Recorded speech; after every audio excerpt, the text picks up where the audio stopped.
بات ہے، اور مہنگائی کا جو ایک سطح جا رہی ہے اس میں حج کا مہنگا ہو جانا بھی ایک تشویش کی بات ہے۔ ہمارے ساتھ موجود ہیں گوہر محسود۔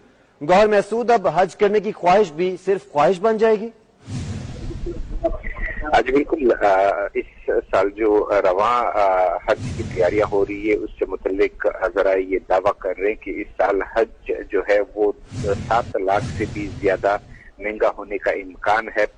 حج سے متعلق سعودی حکومت اور پاکستانی حکومت کے درمیان رابطے بھی جاری ہیں، رابطے بھی شروع ہو چکے ہیں، جبکہ حج کی جو تیاری کے حوالے سے عازمین حج سے جو فیس مانگی جائے گی وہ 7 لاکھ سے زائد جو سرکاری حج ہوگا، اس کے علاوہ جو پرائیویٹ حج ہوگا وہ اس سے بھی زیادہ مہنگا ہوگا۔ یقینی طور پر یہ صورتحال جو غریب عوام ہے اس پر کافی اثر انداز ہوں گی۔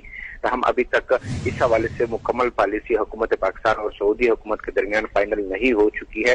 اظہار یہی کیا جا رہا ہے کہ حج جو ہوگا اس سال وہ 7 لاکھ سے زیادہ مہنگا ہوگا۔ جی ٹھیک ہے، بہت شکریہ آپ کا۔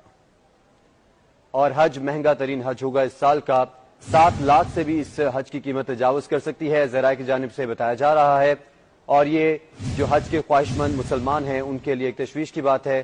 پہلے ہی مہنگائی کی سطح ایک بلند ترین جگہ پر پہنچی ہوئی ہے اور اس پر حج کا مہنگا ہو جانا بھی تشویش کی بات ہے۔